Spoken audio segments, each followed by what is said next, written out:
President Biden speaking today on his COVID strategy over the coming days, weeks, and months with the new Omicron variant. Here it is. I promised when I got elected I'd always give it to you straight from the shoulder. The good, the bad, the truth. So as we head into Christmas weekend, I want to answer your questions about the rising number of COVID cases, COVID-19 cases. And I want to start by acknowledging how tired, worried, and frustrated I know you are. I know how you're feeling.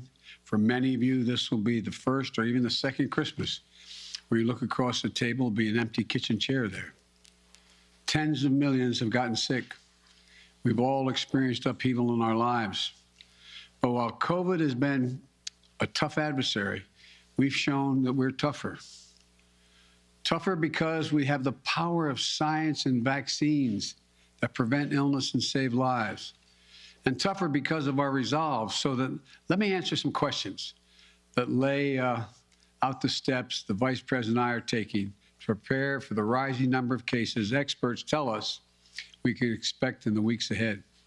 First, how concerned should you be about Omicron, which is now the dominant variant in this country, and it happened so quickly? The answer is straightforward. If you're not fully vaccinated, you have good reason to be concerned. You're at a high risk of getting sick. And if you get sick, you're likely to spread it to others, including friends and family. The unvaccinated have a significantly higher risk of ending up in a hospital or even dying. Almost everyone who has died from COVID-19 in the past many months has been unvaccinated. Unvaccinated. But if you're among the majority of Americans who are fully vaccinated, and especially if you've gotten the booster shot, that third shot, you have much less reason to worry. You have a high degree of protection against severe illness. But because Omicron spreads so easily, we'll see some fully vaccinated people get COVID, potentially in large numbers. There will be positive cases in every office, even here in the White House, among the vaccinated from Omicron. But these cases are highly unlikely to lead to serious illness. Vaccinated people who get COVID may get ill, but they're protected from severe illness and death. That's why you should still remain vigilant. According to our doctors, even if you're fully vaccinated, you should wear a mask when indoors and in public settings. Wearing a mask provides extra protection for you and those around you. And I know some Americans are wondering if you can safely celebrate the holidays with your family and friends. The answer is yes, you can. If you and those you celebrate with are vaccinated, particularly if you've gotten your booster shot.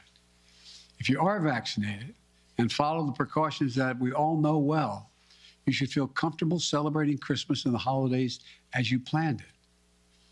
You know, you've done the right thing. You can enjoy the holiday season. And thanks to the progress on vaccinations this fall, we've gone from nearly 90 million adults in July who had not even started their vaccination process to fewer than 40 million today. Still too many, but down from 90 to 40. All these people who have not been vaccinated, you have an obligation to yourselves, to your families, and quite frankly, I know I'll get criticized for this, to your country. Get vaccinated now. It's free. It's convenient. I promise you, it saves lives. And I honest to God believe it's your patriotic duty. Another question folks are asking is, what can you do to make yourself and your family feel safer and be safer? The answer is simple. Get your booster shot. Wear a mask. Our doctors have made it clear. Booster shots provide the strongest of protections. Unfortunately, we still have tens of millions of people who are eligible for the booster shot but have not yet gotten it. They've gotten the first two shots, but they've not gotten the booster. Folks, the booster shots are free and widely available. Over 60 million Americans, including 62% of eligible seniors, our most vulnerable group, have gotten their booster shots.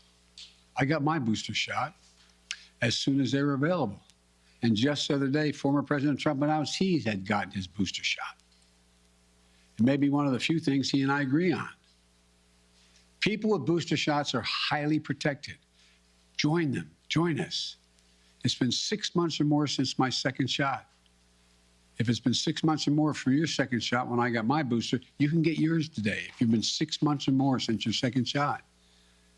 Another question that folks are asking is, are we going back to March 2020? Not this last March 2021, but March 2020 when the pandemic first hit.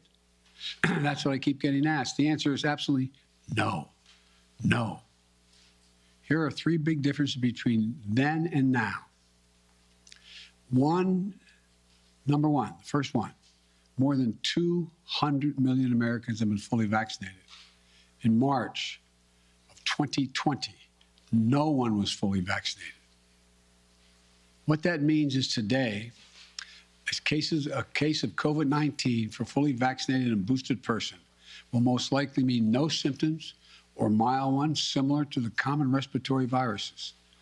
Over 200 million Americans should have the peace of mind that they did not have in March of 2020. They're protected from hospitalization and they're protected from death. Second point, we're prepared today for what's coming. In March of 2020, we were not ready. Today, we stockpiled enough gowns, masks, and ventilators to deal with the surge of hospitalizations among the unvaccinated. Today, we're ready. And as I'll explain in a few minutes, we're going to be reinforcing our hospitals, helping them. Number three, we know a lot more today than we did back in March of 2020. For example, last year, we thought the only way to keep your children safe was to close our schools. Today, we know more and we have more resources to keep those schools open. You can get 5 to 11-year-olds vaccinated, a tool we didn't have until last month. Today, we don't have to shut down schools because of a case of COVID-19. Now, if a student tests positive, other students can take the test and stay in the classroom if they're not infected, rather than closing the whole school or having to quarantine. We can keep our K through 12 schools open. That's exactly what we should be doing. So, folks, let me summarize. We should all be concerned about Omicron, but not panicked. If you're fully vaccinated, and especially if you got your booster shot, you are highly protected.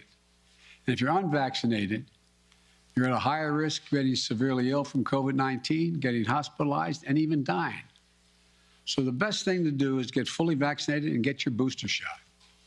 And no, this is not March of 2020. 200 million people are fully vaccinated. We're prepared. We know more. We just have to stay focused. So that's where we stand. Now, let me tell you about the additional steps I'm ordering today to take on what is coming. I know you've heard a lot of this in the news already this morning.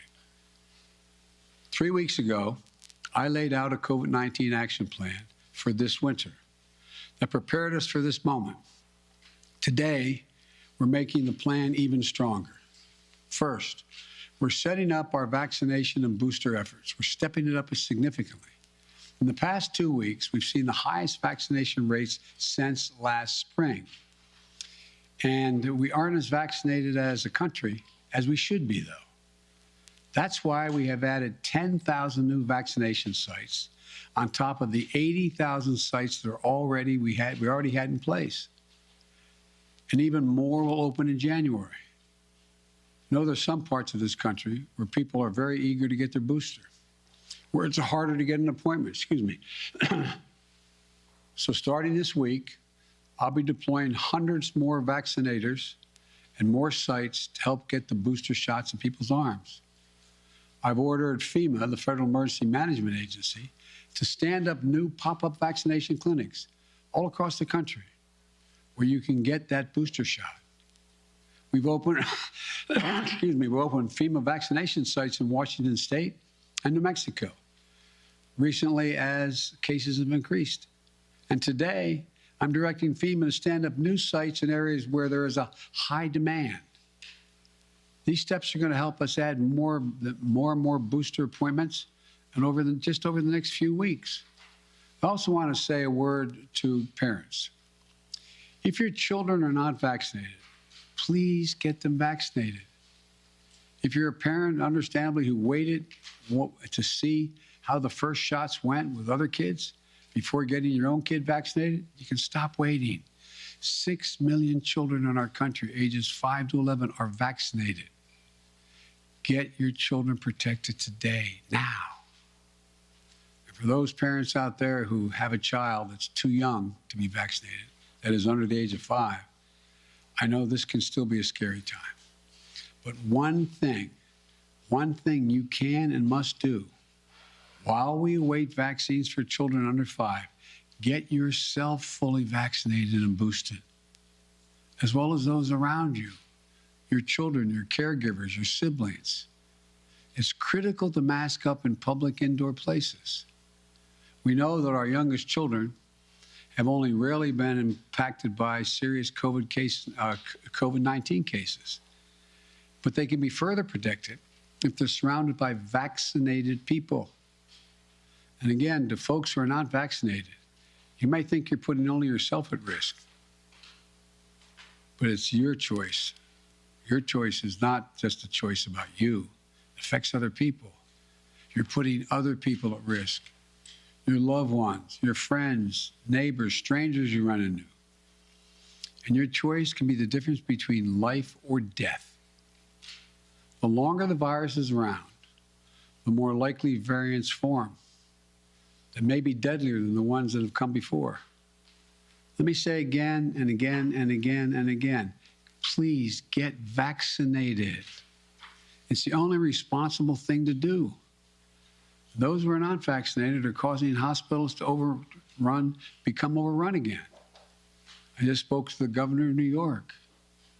Every COVID-19 hospital means someone with a heart attack, cancer, or other serious illness may not get that bed and that life-saving care they need in the hospital. Look, let me give it to you straight again. Omicron is serious, potentially deadly business for unvaccinated people. Let me be clear. Thanks to the prior administration and our scientific community, America is one of the first countries to get the vaccine.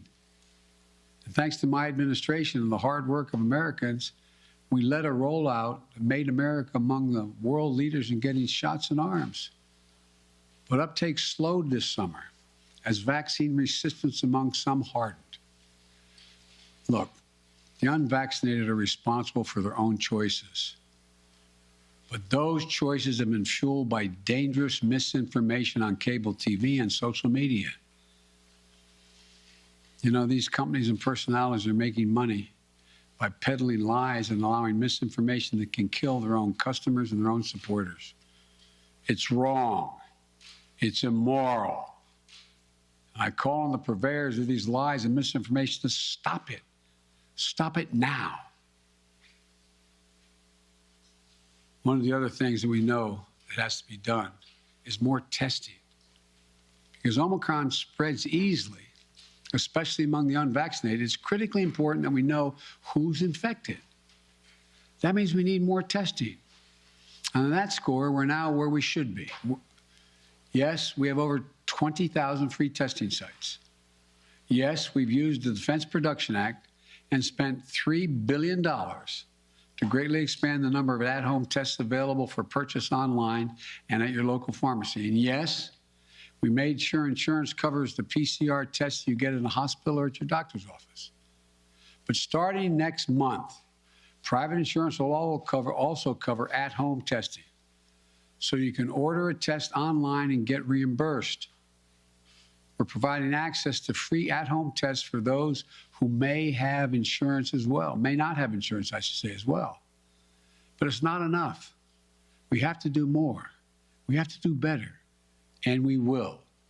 Starting this week, the federal government will set up emergency testing sites in areas that need additional testing capacity. Before Christmas, the first several of these federal testing sites will be up and running in New York City, with many more to come. This free testing is going to help reduce the waiting lines, the time you have to stand there, and sometimes it's an hour or more. We're going to continue to add federal testing sites where needed, so that if you want an immediate test, there'll be a place where you can go get it.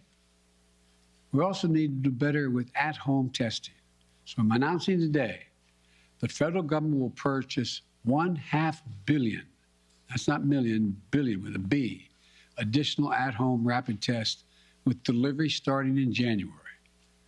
We'll be getting these tests to Americans for free, and we'll have websites where you can get them delivered to your home. We've arranged for it to be easier for you to find a free COVID testing site near you on Google.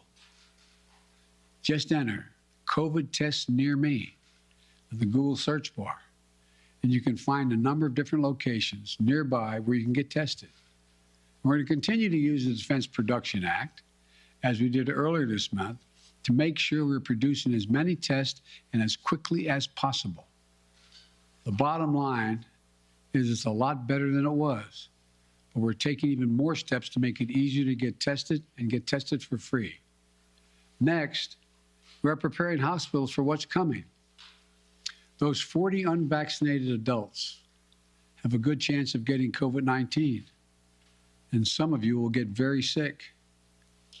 That'll mean hospitals are going to get extremely stressed again, both in terms of equipment as well as personnel to care for those who get sick.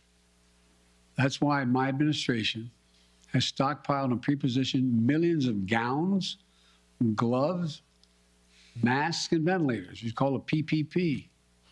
We're ready to send them immediately to any state that needs more.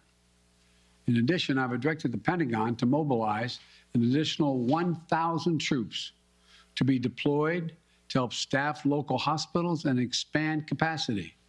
That's 1,000 military doctors, nurses, and medics. We've already started moving medical teams. They've already landed in Wisconsin and Indiana this week. And this is on top of 300 federal medical personnel that are now on the ground, having deployed since we learned about Omicron. Look, while we know staffing is the biggest need for hospitals, some may need more beds as well. We're prepared. I've directed FEMA to activate the National Response Center and begin deploying teams now to provide additional hospital beds. We'll begin to construct emergency capacities near hospitals, in parking garages, and nearby buildings to be ready if needed. And the federal government is paying for all of this, period, all of it. Further, FEMA will deploy hundreds of ambulances and EMS crews so that if one hospital fills up, we can transport patients to beds elsewhere. This week, we'll send dozens of ambulances to New York and Maine because the COVID is spreading very rapidly to help transport patients. Our doctors, nurses, hospital staffs have gone above and beyond during this pandemic. The strain and stress is real. I really mean it. It's real. And we'll have their backs, though. We have to let them know we have their backs. Finally, we're making sure that COVID-19 no longer closes businesses or schools. Last week, the federal court reinstated my administration's vaccination or test. The vaccination or test rule for businesses with more than 100 employees. The rule requires employers with 100 or more employees to protect their workers who are on site and indoors with the requirement that they be vaccinated or tested each week or go home. These rules are going to keep workers safe, and keep workers safe will help keep businesses open. If people are vaccinated or tested, they are much less likely to get sick and less likely to spread it to others. Customers are more likely to come in and shop because they know it's a safe environment. I know vaccination requirements are unpopular for many, and not even popular for those who are anxious to get them. My administration has put them in place not to control your life, but to save your life and the lives of others. Where 400,000 Americans died from COVID this calendar year, and almost all were unvaccinated. Almost all were preventable. The rule is legal and effective, and it's going to save thousands of American lives. We must also keep our K-12 schools open. Look, the science is clear and overwhelming. We know how to keep our kids safe from COVID-19 in school. K through 12 schools should be open and that safety is increased if schools require all adults who work in the schools to get vaccinated and take the safety measure that the CDC is recommending, including masking. I got Congress to pass billions of dollars in school improvements, ventilation, and social distancing. Schools should be safer than ever from COVID-19. And just Friday, the CDC issued a test to stay guidelines. So schools can stay open and kids can stay in class even if a classmate tests positive. COVID-19 is scary, but the science is clear. Children are safe are as safe in school as they are any place, assuming the appropriate precautions have been taken and they've already been funded. Let me close with this. I know you're tired. I really mean this, and I know you're frustrated. We all want this to be over, but we're still in it. And this is a critical moment. We also have more tools than we ever had before. We're ready. We'll get through this. As we head into the holidays, I want us to all keep the faith. I want to sincerely thank you for your perseverance, your courage, your countless acts of kindness, love, and sacrifice during these last 2 years. Throughout our history, we've been tested as a people and as a nation through war and turmoil. We had to ask whether we'd be safe, whether we'd be okay, whether we'd get back to who we are. We've always endured because, remember, there is no challenge too big for America. I mean this from the bottom of my heart, no challenge. We've come through better and stronger because we stay together as the United States of America. That's what we have to keep doing today. We can do this together. I guarantee you. May God bless you all, and may God protect our troops. And happy holidays. God love you all. Thank you. Mr. President, on testing, sir, you said we have to do better, but public health officials have been saying for months you need to surge rapid tests for just this moment. Is it a failure that you don't have an adequate amount of tests for everyone to be able to get one if they need one right now? No, it's not, because COVID is spreading so rapidly. If you notice, it just happened almost overnight, just in the last month. And Mr. President. So, no, it's not a failure. But the alarm bell went off. I don't think anybody anticipated that this was going to be as rapidly spreading as it did. And so the question is, we had a lot of people who have access to the tests, who could order them, could have their insurance pay for them, et cetera.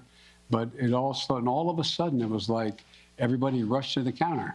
It was a big, big rush. And I knew that was coming. So what I tried to do is meet with the companies and use the Defense Production Act to get 500 million more tests and figure out how to get them to their homes, get them on the shelves in the store. I mean, so that's what it's all about. Yes. Mr. President, what's your message to Americans who are trying to get tested now and who are not able to get tested and who are wondering what took so long to ramp up testing? Come on, what took so long? I'm hearing that from people who are trying to get tested now before the holidays. Well, what took so long is it didn't take long at all. What happened was the Omicron virus spread even more rapidly than anybody thought. If I had told you 4 weeks ago that this would spread by a day-to-day basis, it would spread by 50, 100%, 200%, 500%. I think you would have looked at me and said, Biden, what are you drinking? But that's what it did. Now, we don't know what's going to happen from here. It looks there's some evidence that in South Africa, where a lot of this started, that it's dropping off quickly, too. We don't know. But I do know that we're not going to be in a position, like I said, when we were having a problem with masks and gowns and the like. I said, I promise you. Remember the criticism? I got questions from some of you. Why are you still paying for all these masks and gowns? Why are you stockpiling this? Because we don't know. Turns out we're going to need them. In the back, and then certain work, sir, and will you reverse the travel ban now that Omicron is so prevalent here in the U.S.? I'm considering reversing. I'm going to talk with my team in the next couple of days. Look, remember why I said we put the travel ban on, is to see how much time we had before it hit here so we could begin to decide what we needed by looking at what's happening in other countries. But we're past that now. And so it's something that is being raised with me by the docs, and I'll have an answer for that soon. Mr. President, you talked often about the importance of keeping your word of trust. Do you believe Senator Manchin kept his word to you? And how do you rebuild trust with progressives in your party to advance your legislation now? You know, I told you before, you've heard me say this before, some people think maybe I'm not Irish because I don't hold a grudge. Look, I want to get things done. I still think there's a possibility of getting Build Back Better done. And what I don't want to do is get into, and Joe went on TV today, and I don't know whether it's TV or not, I'm told he was speaking to the Liberal caucus in the House and said, Joe Biden didn't mislead you, I misled you. And so, look, I'm not looking for, let me say something. You saw what happened yesterday. All the talk about how my Build Back Better plan was going to increase inflation, going to cause these debts and all the like. What happened? Goldman Sachs and others said, if we don't pass Build Back Better, we're in trouble because it's going to grow the economy. And without it, we're not going to grow. And what happened? Stock prices went way down. It took a real dip. If you take a look, everybody thinks because I quoted 17 Nobel laureates saying this is going to help inflation. Think about it in terms of you're a hard-working person and you're making 60 grand if you're alone, or if your mom are just on her own, or if you're making 80 grand, mom and dad 90 grand like a lot of people do, and you're worried about inflation, you should be worried about it because it's a devastating thing for people who are working class and middle class folks. It really hurts. Where is most of the cost now? The cost is finding in gasoline, even though I was able to bring it down 12 cents a gallon, will come down more, I believe. We talked about what the cost in food prices going up, et cetera. But look what's in Build Back Better. Child care. You can reduce it by up to 70%. That'll be the difference between 20 million women who aren't back in the workforce being able to go back if you pass it. We're talking about health care, insulin. In a situation, we got 200,000 kids with type 1 diabetes. You know what it's costing? It cost somewhere between 10 cents and $10 to come up with the formula, okay, a while ago, right? You know what it's costing on average? $640 a month, up to $1,000 a month. What do you do if you're a mom and a dad working with minimum wage, busting your neck? You look at your kid, and you know if you don't get that vaccine for him, if you don't get that drug for him, if you don't get be able to take that, what happens? They're likely to go in a coma, maybe die. Not only do you put the kid's life at stake, you strip away all the dignity of a parent looking at their child. I'm not joking about this. Imagine being a parent looking at a child and you can't afford. You have no house to borrow against. You have no savings. It's wrong. But all the things in that bill are going to reduce prices and cost for middle class and working class people. It's going to reduce their costs. What's inflation? Having to pay more than the money you have because things have gone up. Well, bring down all those costs across the board from child care to a child care tax credit. But I'm not supposed to be having this press conference right now. Mr. President, did Senator Manchin break his commitment to you? When you announced the framework, the White House says that all 50 senators were believed to get behind it, all 50 Democratic senators. So did Senator Manchin break his commitment to you? Senator Manchin and I are going to get something done. Thank you.